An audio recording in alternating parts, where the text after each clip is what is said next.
Hi, everyone, and welcome to the first podcast series from ചുക്കുകാപ്പി. ചുക്കുകാപ്പിയുടെ ആദ്യത്തെ podcast series ആണ്. And കുറേ കാര്യങ്ങൾ ഇന്ന് നമ്മൾ സംസാരിക്കുന്നുണ്ട്. ഇൻഫോർമേറ്റീവ് ആയിട്ടുള്ള ഒരുപാട് കാര്യങ്ങൾ നമ്മളോട് പങ്കുവയ്ക്കുന്നതിനായി today we have with this a brand strategist. ഒരുപാട് വർഷങ്ങളായി ഹെൽത്ത് ബ്രാൻഡിങ് ചെയ്യുന്ന വളരെ റിനൗണ്ട് ആയിട്ടുള്ള ഒരു പേഴ്സൺ ആണ്.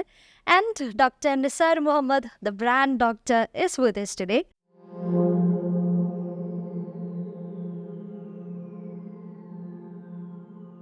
ഒരു വലിയ ഒഫീഷ്യൽ വെൽക്കമിന്റെ കാര്യമൊന്നും ഇല്ലാന്നറിയാം, എന്നാലും വെൽക്കം. ചുക്കുകാപ്പിയുടെ ഫസ്റ്റ് പോഡ്കാസ്റ്റ് സീരീസ് ആണ്. അപ്പോൾ ഒരുപാട് കാര്യങ്ങൾ നമുക്കിന്ന് സംസാരിക്കാനുണ്ടല്ലേ. ആൻഡ് ഐ തിങ്ക് ഒരുപാട് കാര്യങ്ങൾ ഓടുന്ന ഒരു ബ്രെയിൻ ആണ്, ക്രിയേറ്റീവ് ബ്രെയിൻ ആണ്, മൾട്ടി ടാസ്കിങ് ബ്രെയിൻ ആണ്.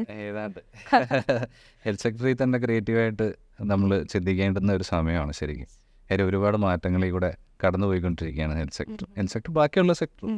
ഇപ്പോൾ എല്ലാവരും ചിന്തിക്കുന്നത് AI വരുന്നു, അല്ലെങ്കിൽ പുതിയ മെഷീൻ ലേണിംഗ് വരുന്നു, ടെക്നോളജി വരുന്നു, ഇതെല്ലാം എങ്ങനെ ഓരോ സെക്ടറിനെയും ഇമ്പാക്റ്റ് ചെയ്യും എന്നുള്ളത് എല്ലാവരും ചിന്തിച്ചുകൊണ്ടിരിക്കുന്ന ഒരു സമയം കൂടിയാണ്. അതിൽ ഹെൽത്ത് സെക്ടറും അങ്ങനെ മാറി നിൽക്കുന്ന ഒന്നല്ല. ഹെൽത്ത് സെക്ടറിലും ഇതെല്ലാം വരും. അതറിയണമെങ്കിൽ നമ്മൾ ശരിക്കും പറഞ്ഞാൽ ഇതിൻ്റെ ഒരു ചേഞ്ച് ഒക്കെ അറിയണമെങ്കിൽ നമ്മൾ ബാക്കിലേക്ക് പോകണം ഒരുപാട്.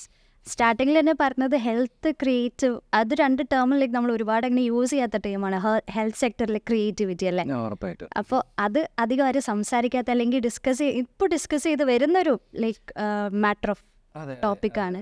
അപ്പോൾ നമുക്ക് ചേഞ്ചസ് തന്നെ പറഞ്ഞു തുടങ്ങാം. സോ ലൈക്ക് ഒരു 10 years അല്ലെങ്കിൽ ഒരു 20 years ഒരു ഹെൽത്ത് സെക്ടറിൽ വന്നിട്ടുള്ള ചേഞ്ചസിൻ്റെ ഒരു ഇവാലുവേഷൻ നോക്കുകയാണെങ്കിൽ ഡോക്ടറിന് എന്താണ് പറയാനുള്ളത്? ശരിക്കും പറഞ്ഞാൽ ഹെൽത്ത് സെക്ടർ നമ്മൾ എപ്പോഴും ഒരു ഡോക്ടർ ഒരു രോഗി എന്നുള്ള ഒരു ബന്ധം ശരിക്കും പറഞ്ഞാൽ ഒരു ടേബിളിൻ്റെ അപ്പുറം ഇപ്പുറമുള്ള ഒരു ബന്ധമാണ്. കാലങ്ങളായിട്ട് അങ്ങനെ തന്നെയാണ്. ബട്ട് അതിന് വരെ ഡിസ്റപ്ഷൻ ഉണ്ടായിട്ടുള്ളൊരു കാലത്തിൽ കൂടെ നമ്മൾ കടന്നു പോയത്. കോവിഡ് വന്നു കഴിഞ്ഞപ്പോൾ ഉറപ്പായിട്ട് ഒരു സ്ക്രീനിൻ്റെ അപ്പുറം ഇപ്പുറമായിട്ട് മാറി, ഓൺലൈൻ കൺസൾട്ടേഷൻസ് വന്നു. ഒരിക്കലും ഹെൽത്ത് സെക്ടറിൽ ഇത് ഈ ഒരു ഡിസ്റപ്ഷൻ അത്ര എളുപ്പമല്ല. കാര്യം ഒരു പേഷ്യൻ്റ് ഡോക്ടർ റിലേഷൻ എന്ന് പറയുന്ന ഒരു ഫിസിക്കൽ ടച്ച് വേണ്ടുന്ന അല്ലെങ്കിൽ കോണ്ടാക്റ്റ് വേണ്ടുന്ന ഒരു റിലേഷനാണ്. ബട്ട് അവിടെയും ചില സാഹചര്യങ്ങൾ കൊണ്ട് അല്ലെങ്കിൽ ചില സമയത്ത് അങ്ങനെ ആയി എന്നുള്ളതാണ്. ബട്ട് ഇനിയും അതിൻ്റെ എന്താ പറയുക, അതിൻ്റെ ഒരു ഡെപ്ത് കൂടിക്കൊണ്ടിരിക്കും. എങ്ങനെയെന്നാലും നമ്മളൊരു 20 വർഷം പുറകോട്ടൊക്കെ ചിന്തിച്ച് കഴിഞ്ഞാൽ വലിയ ഹെൽത്ത് സെക്ടറിൽ ബ്രാൻഡഡ് ആയിട്ടുള്ള ഹെൽത്ത് കെയർ ഇൻസ്റ്റിറ്റ്യൂട്ട്സ് ഒന്നുമില്ല. അന്ന് ഉള്ള സാധാരണ ക്ലിനിക്കുകളോ അല്ലെങ്കിൽ ഡോക്ടേഴ്സിൻ്റെ പ്രൈവറ്റ് ആയിട്ട് കൂടുതൽ നടത്തുന്ന ക്ലിനിക്കുകളോ അല്ലെങ്കിൽ ചെറിയ ഹോസ്പിറ്റൽസ് ഒക്കെയോ. പണ്ട് പലപ്പോഴും ഡോക്ടറിന്റെ പേരിലാണ് ഒരു ക്ലിനിക്ക് പറയുന്നത്. നമ്മൾ ഹോസ്പിറ്റൽ പേര് പറയാതെ ഇന്ന ഡോക്ടറിന്റെ അടുത്ത് പോകുന്നു, ആളുടെ ഒരു ക്ലിനിക്, അതാണ് കൂടുതൽ നമ്മൾ കണ്ടിട്ടുള്ളത് പണ്ട്. ഇപ്പൊ പക്ഷെ അതല്ല.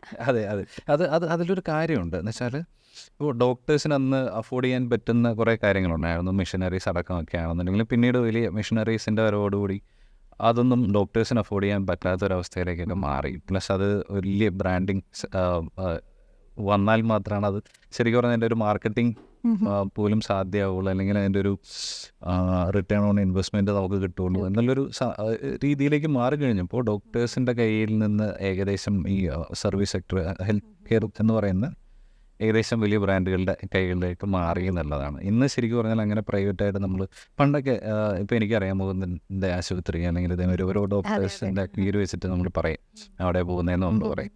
ഇന്ന് അങ്ങനെയല്ല. ഇന്ന ഹോസ്പിറ്റലിലാണ് ആ ബ്രാൻഡ് തന്നെയാണ് എല്ലാവരും പറയുന്നത്. അങ്ങനെയാണ്. ഡോക്ടേഴ്സും ആ രീതിയിലാണ് കൂടുതൽ എന്താ പറയുക, അവർ ചൂസ് ചെയ്യുന്നത് അങ്ങനെയുള്ള ബ്രാൻഡുകളോട് കൂടുതൽ. അതെ, എനിക്ക് തോന്നുന്നു കൂടുതൽ ലേമാൻ സാധാരണക്കാർ കാണുന്ന ഒരു ചേഞ്ചും അത് തന്നെയായിരിക്കും. പണ്ട് അഡ്വർടൈസ്മെൻറ്റ്സ് ഇപ്പോൾ പറഞ്ഞ പോലെ ഹോസ്പിറ്റൽ ഒരു മാർക്കറ്റ് ചെയ്യേണ്ടതിനെ പറ്റിയിട്ടൊന്നും ആരും ചിന്തിച്ചിട്ടുണ്ടാവില്ല. പക്ഷെ ഇപ്പോൾ എവിടെ നോക്കിയാലും പോസ്റ്റേഴ്സാണ്. ഹോസ്പിറ്റലിൽ അവരെ തന്നെ മാർക്കറ്റ് ചെയ്യുന്നു, ബ്രാൻഡ് ചെയ്യുന്നു. അതെ, കാര്യം പണ്ട് ഇതൊരു സർവീസ് സെക്ടറാണ്, ഉറപ്പായിട്ടും ഒരു സർവീസ് സെക്ടറാണ്. പേഷ്യൻസിന് അറിയാമായിരുന്നു എന്നെ ആളുണ്ട്, ഇന്നതുപോലെ കാണാൻ പറ്റുന്നവരുണ്ട്. ഇന്ന് അങ്ങനെയല്ല അവസ്ഥ. ഇന്ന് കൂടുതൽ കോമ്പറ്റീഷൻ ഉണ്ട്. ഹെൽത്ത് സെക്ടറിൽ തന്നെ കോമ്പറ്റീഷൻ ഉണ്ട്. നമുക്കറിയാം, ഒരു ഏരിയ എടുത്താൽ തന്നെ അതിൽ 3-4 മൾട്ടി സ്പെഷ്യാലിറ്റി ഹോസ്പിറ്റൽസ് ഉണ്ടാവും. ഇപ്പം എറണാകുളത്ത് തന്നെയാണെന്നുണ്ടെങ്കിലുണ്ട്, തിരുവനന്തപുരത്താണെങ്കിലുണ്ട്, കോഴിക്കോടാണെങ്കിലുണ്ട്. അപ്പോൾ ഓരോ ഏരിയയിലും പല മൾട്ടി സ്പെഷ്യാലിറ്റി ഹോസ്പിറ്റൽസ് ഉണ്ടാകും. അവിടെ കിട്ടുന്ന സേവനങ്ങൾ തന്നെ ഒരുപാടാണ്. ഈവൻ അവിടെ ഉപയോഗിക്കുന്ന ഇപ്പോൾ റോബോട്ടിക് സർജറി ചെയ്യുന്നവരുണ്ടാവാം. അപ്പോൾ ഇതെല്ലാം ആദ്യത്തെ ലെവലിൽ ആൾക്കാരിലേക്ക് അവയർനെസ് കൊടുക്കേണ്ടതുണ്ട്. ആൾക്കാർക്ക് ഓക്കെ ഇന്നത് ഇവിടെ ലഭ്യമാണ് എന്നുള്ള രീതിയിലേക്ക് അറിയിക്കേണ്ടതുണ്ട്. നല്ല ആൾ വരുള്ളൂ. അപ്പോൾ ആ രീതിയിലേക്ക് മാർക്കറ്റ് ചെയ്യേണ്ടുന്ന ഒരു അവസ്ഥയിലാണെന്നുള്ളത്. അപ്പോൾ അവർക്ക് മാർക്കറ്റിങ്ങിന് നല്ല രീതിയിലുള്ള ഒരു മാർക്കറ്റിംഗ് സ്പെൻഡ് കൊടുക്കേണ്ടി വരും. എന്നാൽ മാത്രമാണ് പേഷ്യൻസ് വരിക. അവിടെ ചെറിയൊരു ഇഷ്യൂ ഉള്ളത് അല്ലെങ്കിൽ ഒരു ട്രബിൾ ഉള്ളതെന്ന് പറഞ്ഞാൽ ഇത്രയും സ്പെൻഡ് അവർ ചെയ്യുമ്പോൾ ഉറപ്പായിട്ടും ഒരു പേഷ്യൻറ്റിൻ്റെ പോക്കറ്റിൽ നിന്ന് തന്നെ പോവുക, പൈസ. അല്ലാതെ വേറെ വഴിയില്ലല്ലോ. അത് വലിയൊരു ചേഞ്ച് തന്നെ ആയിരിക്കും അല്ലേ? പണ്ട് ഹോസ്പിറ്റൽ എന്ന് പറയുന്നത് അത്ര എക്സ്പെൻസീവ് ആയിട്ടില്ല, അല്ലെങ്കിൽ നമ്മുടെ പോക്കറ്റ് കാലിയാകുന്ന ഒരു പരിപാടിയല്ല. പക്ഷേ ഇന്നൊരു ഹെൽത്ത് എമർജൻസി അല്ലെങ്കിൽ ചെറിയൊരു പനി വന്നാൽ പോലും എല്ലാവരും പൈസയുടെ കാര്യമാണ് കൂടുതൽ കൺസേൺഡ് ആവുന്നത്. അതും വലിയൊരു ചേഞ്ചാണ്, ഹെൽത്ത് സെക്ടർ കൂടുതൽ എക്സ്പെൻസീവ് ആയത്. ഒരുപാട് കാര്യം. അതിനൊരു എക്സാമ്പിൾ ഞാൻ പറയാം. പണ്ട് ഹോട്ടലുകളുടെ കാര്യം പറയുമ്പോൾ നമ്മൾ പണ്ടത്തെ ഹോട്ടലുകളിൽ ഇപ്പം പുട്ടും കടലയും അല്ലെങ്കിൽ പുട്ടും മുട്ടക്കറിയും പുട്ടും ഗ്രീൻ പീസ് കറിയും അങ്ങനെയൊക്കെയുള്ള കിട്ടുന്ന പറയുന്ന കോമ്പിനേഷൻസ് ഒക്കെ ഉണ്ടായിരുന്നു. ഇന്ന് നമ്മൾ ഹോട്ടലിൽ പോയി കഴിഞ്ഞാൽ പുട്ട് ഞാൻ അത് കാണാറില്ല, റയറാണ്. വളരെ ആ കടകളാണ് ഇന്നിപ്പോൾ ട്രെൻഡിങ് അല്ലേ, കിട്ടാത്ത സാധനം. അതെ. കാര്യം അന്ന് കുറച്ചുകൂടി കസ്റ്റമറിന് എക്സ്പീരിയൻസ് ചെയ്യേണ്ടുന്ന കുറച്ചുകൂടി ഡിഷസ് വന്നു. അതായത് പനീർ ബട്ടർ മസാല, അതായത് പിന്നെ ചന മസാല, അങ്ങനെയുള്ള കാര്യങ്ങളാണ് കൂടുതൽ കിട്ടും. അതും ഒരാൾക്ക് ചിലപ്പോൾ കഴിക്കാവുന്നതിനേക്കാൾ കൂടുതലുണ്ടാവും, ഒരുപാട് സ്പെൻഡ് ചെയ്യേണ്ടി വരും. അപ്പോൾ ആ രീതിയിലേക്ക് മാറി കഴിഞ്ഞപ്പോൾ ഇപ്പോൾ പുട്ടും കടലയുള്ള കടകളില്ലാണ്ടായി, മുട്ടക്കറിയും കിട്ടുന്ന കടകളില്ലാണ്ടായി, പുട്ടും കടലയും വേണമെന്ന് വെച്ച് പോയാൽ പോലും അവസ്ഥയായി. അതെ. അപ്പോൾ നമുക്ക് രാവിലെ ഇന്നത് മാത്രം മതി, എനിക്ക് ഇന്നത് മാത്രം മതി, അല്ലെങ്കിൽ എൻ്റെ കയ്യിൽ ഇത്ര സ്പെൻഡ് ചെയ്യാനുള്ളൂ, എനിക്ക് അതിനുള്ളത് മതി എന്ന് വിചാരിച്ചാൽ പോലും കിട്ടാത്തൊരവസ്ഥയായി. ഏകദേശം അതേപോലെയാണ് ശരിക്കും പറഞ്ഞാൽ ഹെൽത്ത് സെക്ടറിൽ. ഇങ്ങനെയുള്ള പ്രൈവറ്റ് സെക്ടറിൽ വളരെ ചെറിയ ഹോസ്പിറ്റൽസ് അല്ലെങ്കിൽ ക്ലിനിക്കുകൾ ഇല്ലാതെ ആയപ്പോൾ അവിടെ നമുക്കൊരു പേഴ്സണൽ ഡോക്ടർ അല്ലെങ്കിൽ നമുക്ക് പെട്ടെന്ന് കാണാൻ പറ്റുന്ന, കൺസൾട്ട് ചെയ്യാൻ പറ്റുന്ന, സംസാരിക്കാൻ പറ്റുന്ന, ട്രസ്റ്റ് ചെയ്യാൻ പറ്റുന്ന ഒരു ഡോക്ടറെ നമ്മൾ ശരിക്കും പറഞ്ഞാൽ മിസ് ചെയ്യാണ്. അല്ലെങ്കിൽ ആ ഒരു സ്പേസ് നമുക്കവിടെ കൂടുതലായിട്ടുണ്ട്. നമുക്ക് അവിടെ ഡോക്ടേഴ്സിൻ്റെ അല്ലെങ്കിൽ ഇതേപോലെ ഹെൽത്ത് സെക്ടറിൽ എന്താ പറയുക സർവീസ് കൊടുക്കുന്നവരുടെ ഒരു അഭാവമുണ്ട്. അപ്പോൾ ആ ഒരു സ്പേസിൽ ശരിക്കും പറഞ്ഞാൽ എനിക്ക് വേണ്ടുന്ന സ്പെൻഡ് കൊടുത്തിട്ട് എനിക്ക് കാണുന്നൊരു ഡോക്ടർ, അത് കാണാൻ പറ്റുന്നൊരു ഡോക്ടർ, ആ ഏരിയ ശരിക്കും പറഞ്ഞാൽ വേക്കൻ്റാണ്. നമ്മളതിന് ഈ പേഴ്സണൽ ബ്രാൻഡിങ് കൂടി അല്ലെങ്കിൽ അതേപോലെ ഓരോ ഡോക്ടേഴ്സ് അവിടെയാണ് ശരിക്കും പറഞ്ഞാൽ ഡിജിറ്റലൈസേഷൻ കടന്നു വന്നത്. അപ്പോൾ നമ്മളിപ്പോൾ നോക്കുകയാണെന്നുണ്ടെങ്കിൽ ഞാൻ പറഞ്ഞു ഒരു 20 വർഷം മുൻപ് അമീന പറഞ്ഞ പോലെ തന്നെ ഒരു ഹോസ്പിറ്റലിൻ്റെയും നമ്മൾ ഫ്ലെക്സ് കണ്ടിട്ടില്ല അല്ലേ? പക്ഷേ റോഡിൽ തിരിഞ്ഞാൽ മാത്രമേ ഉള്ളൂ. അതെ. ഇപ്പോൾ ഇന്നങ്ങനല്ല. ഇന്നിപ്പോൾ ഹോസ്പിറ്റലുകളുടെ ഫ്ലെക്സുകളുണ്ട്, ഹോസ്പിറ്റലുകളുടെ പരസ്യങ്ങളുണ്ട്. അപ്പോൾ അത് മാറി, ആ സിനാരിയോ മാറി. എന്നാൽ കോവിഡ് വന്ന സമയത്ത് ഫ്ലെക്സുകളിലൊന്നും പരസ്യങ്ങളേ ഉണ്ടായിരുന്നില്ല അന്ന്. എന്നാൽ ഏറ്റവും കൂടുതൽ തിരക്കുള്ളത് ഹോസ്പിറ്റലുകളിലാണ്. ഡോക്ടറും ശരിക്കും പറഞ്ഞാൽ നിന്ന് തിരിയാൻ സമയമില്ലാത്തതുപോലെ ഈ കോവിഡുമായിട്ട് റിലേറ്റഡ് ആയിരുന്ന ഹെൽത്ത് കെയറിൽ നിന്നിരുന്നു. അപ്പം അന്ന് അവയർനെസ് ഏത് പ്ലാറ്റ്ഫോമിൽ കൂടെ കൂടുതൽ കൊടുത്തിരുന്നു വെച്ചാൽ നമ്മൾ ഓൺലൈൻ പ്ലാറ്റ്ഫോമിൽ കൂടെ. കോവിഡിന് ഒരു പരിധി വരെ തടയാനായിട്ട് നമുക്ക് സാധിച്ചത് ശരിക്കും പറഞ്ഞാൽ കേരളത്തിൻ്റെ അടക്കമുള്ള ഓൺലൈൻ പ്രസൻസാണ്, അല്ലെങ്കിൽ അതുവഴിയുള്ള അവയർനെസ്സാണ്. അപ്പോൾ ഓൺലൈനും ശരിക്കും പറഞ്ഞാൽ അവയർനെസ്സിന്, ഹെൽത്ത് അവയർനെസ്സിന് പറ്റിയൊരു മീഡിയ ആണ്, അല്ലെങ്കിൽ ഏറ്റവും നല്ല മീഡിയ ആണ് എന്നുള്ളത് മനസ്സിലാവുന്നതെല്ലാം കുറേയധികം പേർക്ക് ആ സമയത്താണ്. എനിക്ക് തോന്നുന്നു കോവിഡിന് മുന്നേ തീരെ ഒരു ഓൺലൈൻ യൂസ് ഹെൽത്ത് സെക്ടറിൽ വന്നിട്ടില്ല. അപ്പോൾ before Covid and after Covid എന്നൊരു കറക്റ്റ് ഒരു ബോർഡറുണ്ട്. കറക്റ്റ് ആ ബോർഡർ പലതരത്തിലുണ്ട്. അതായത് അവയർനെസ്സിന് പറ്റിയ ഒരു പ്ലാറ്റ്ഫോമാണ് ഓൺലൈൻ എന്നതൊന്ന്. രണ്ടെന്ന് പറയുന്നത് ഹെൽത്ത് എന്ന് പറയുന്ന കൺസെപ്റ്റ് തന്നെ മാറി. ഹെൽത്ത് എന്ന് പറയുന്നത് ഒരു ക്യൂറേറ്റീവ് ആസ്പെക്റ്റിൽ നിന്നൊരു പ്രിവെൻറ്റീവ് ആസ്പെക്റ്റിലേക്ക് മാറി. അതായത് നമ്മളൊരു ലൈഫ് സ്റ്റൈൽ ഡിസോർഡർ വന്നതിന് ശേഷം കാലാകാലം മരുന്ന് കഴിക്കുന്നതിൽ അല്ല, കുറച്ചും കൂടി പ്രിവെൻറ്റ് ചെയ്യാൻ പറ്റുന്ന രീതിയിൽ കോവിഡ് കൊണ്ടുവന്നൊരു ട്രെൻഡാണ്. അതെ, ട്രെൻഡാണ്. അതിന് കോവിഡ് കൊണ്ടുവന്ന ഒരു നല്ല കാര്യം അതാണ്.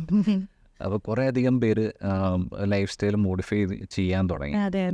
ഫിറ്റ്നസ്സിൻ്റെ ഒരു എന്താ പറയുക ഒരു റഷ് തന്നെ, ഫിറ്റ്നസ് ട്രെയിനിങ് സെൻറ്റേഴ്സിൻ്റെ റഷ് തന്നെ ഉണ്ടായി, അല്ലെങ്കിൽ ട്രെയിനേഴ്സിൻ്റെ റഷ് ഉണ്ടായി. നമ്മൾ കുറേ അധികം ഫിറ്റ്നസ് ട്രെയിനേഴ്സിനെ നമ്മൾ ഫോളോ ചെയ്യുന്നുണ്ട്, ഇൻഫ്ലുവൻസേഴ്സ് ഉണ്ട്. ഇതെല്ലാം അതിന് ശേഷമാണ് നോക്കി. ഹെൽത്തിനെ കുറിച്ച് എല്ലാവരും കൂടുതൽ കോൺഷ്യസ് ആയി. പണ്ട് ഇപ്പോൾ ഒരു ചെറിയ അസുഖം വന്നാലും ലെറ്റ് ഇറ്റ് ബി, അത് അങ്ങനെ തന്നെ ഇരിക്കട്ടെ എന്നുള്ളൊരു ആറ്റിറ്റ്യൂഡ് മാറി.